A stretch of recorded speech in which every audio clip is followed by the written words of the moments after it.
Awesome. So next up, we will be closing out our innovator presentations tonight. We have Nathan giving us a bit of an insight and a bit of a coming soon teaser to what IIF's all about and what they have coming to New Zealand very soon.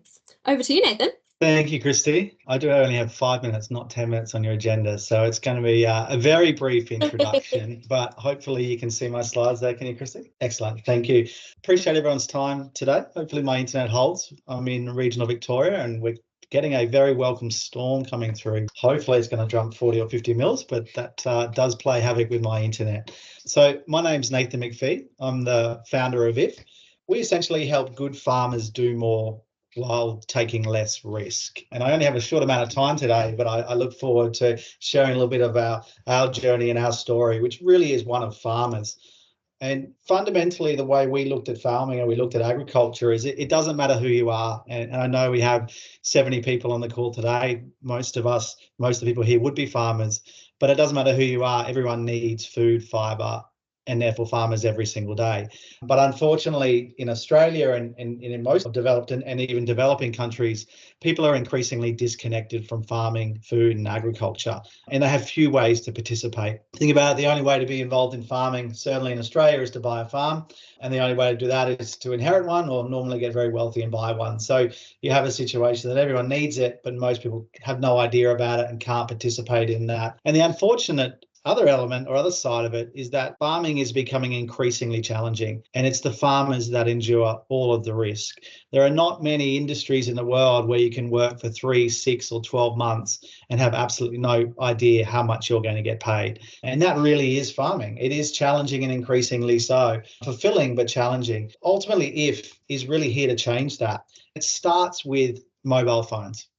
So we offer in Australia for the time being a world first approach to investing in agriculture where everyone can benefit, particularly farmers, but certainly investors as well. And we do that by enabling anyone to invest in agriculture without owning a farm. So consumers, primarily people living in the city, they can buy real farm assets at the start of the growing cycle. And the farmers, those on your call, they just grow them out as usual and provide updates along the way. And when that product is harvested and sold 3, 6 or 12 months later, if it's a good season, everyone shares in it. If it's a poor season, the investor wears it. So we provide risk-free capital to farmers, consumer-sourced capital that essentially allows them to do more while taking less risk. We don't provide loans. We don't provide debt to farmers. And because of the nature of the equity capital we provide, it reduces risk and builds a really strong connections. And so for our farmers, and we have many of them, it helps smooth the thriving and surviving cycle or roller coaster that unfortunately is farming. So in our few years of existence, and we've kept a very low profile for a long time, we've actually created the most diversified farming company in Australia. Now, I'm on a Ravensdown call here, so interestingly, we're structured as a co-op. So our IIF cooperative in Australia has got incredibly diversified farming interests in every state of Australia. We have collectively invested into millions of oysters and thousands of sheep and goats, a whole range of cattle, Brangus in Queensland and Angus in New South Wales and Wagyu in Tassie and dairy cattle. We've invested into cropping in multiple states. In cropping, we'll invest when the farmer sows the crop. We'll cover all of their input costs at the sowing. They have the funds to cover sowing, the growing and the harvest, and their obligation to repay is only how well the season goes. We've supported farmers in wheats and oats, canola, fodder, and also hemp. Horticulture is a huge sector of ours. We've invested into watermelons and apples and ginger and wine grapes and avocados and tomatoes and potatoes and vegetables and cherries. The list is endless. We have worked with some amazing farmers in our short existence. We help them do more while reducing their risk simultaneously.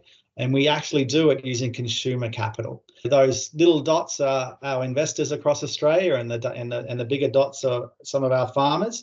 And so a good byproduct of this is consumers learning about supporting the industry that feeds them and participating along the way. Our vision is to put a farm in every pocket. And we've had some exceptional growth and work with some brilliant farmers in Australia. We're looking at how we can support New Zealand farmers with a similar model in the months ahead. For us, it's a very different ask from our pilot.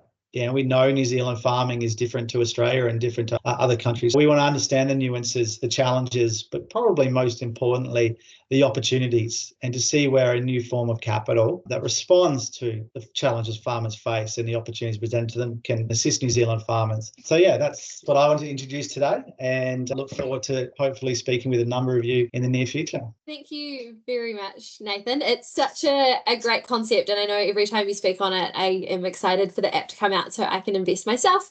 If there's any questions at all for Nathan, please feel free to pop them in the chat. This is like quite a new concept. To fully understand that this is a really brief snapshot of how it all works, and he'll certainly be giving a bigger overview as time comes and they come into the New Zealand market properly. On the screen, the QR code will send you, same as the others, to a form. It's more of an expressions of interest though, so feel free to give your details there, and then we can put you sort of first in line to hear of any new updates and things from IIF directly. We have had a question pop through for you, Nathan. Yeah.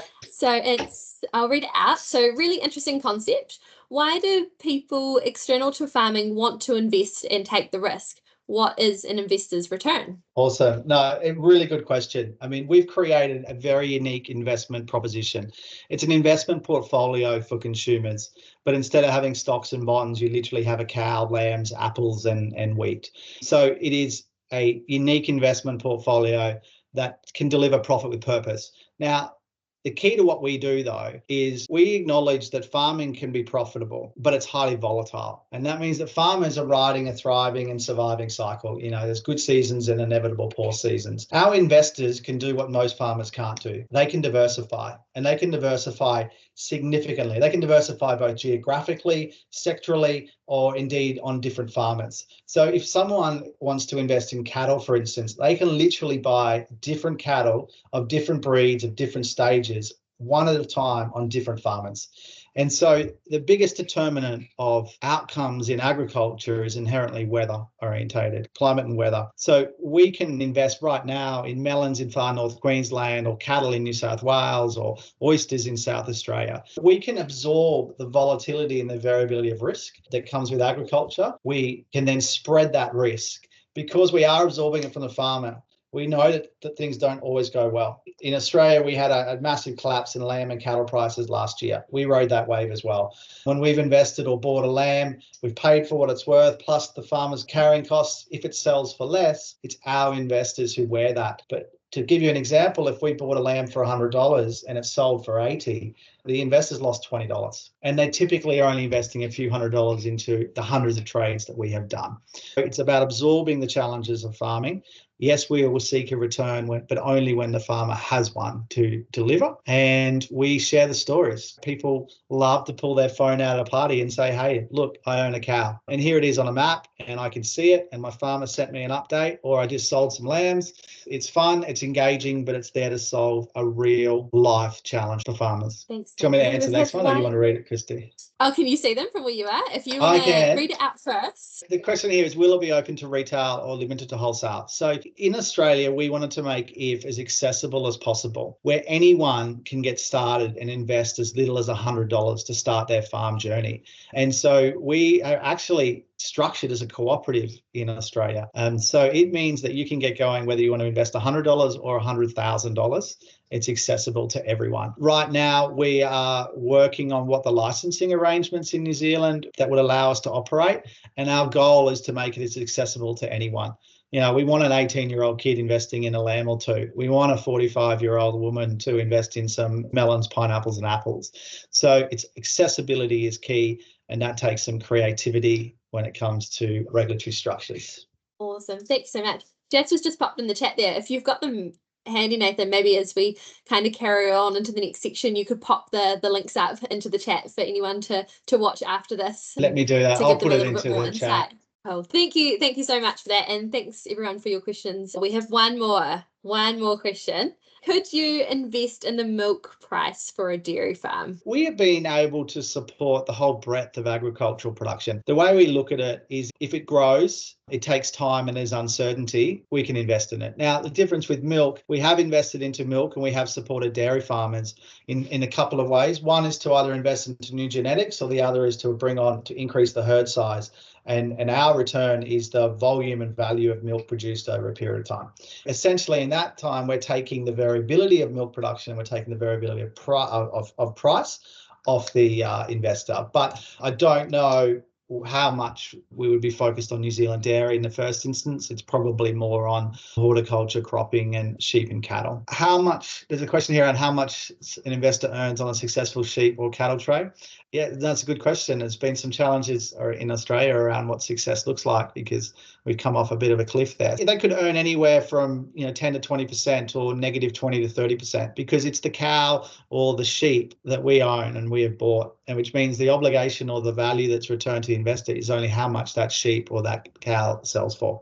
We can all predict what it's going to sell for in a year, but it's only that. It's a prediction. There's weight gain, there's duration time, and then there's price variability. And the whole point is that's what we're taking from the farmer. Awesome. Thank you very much.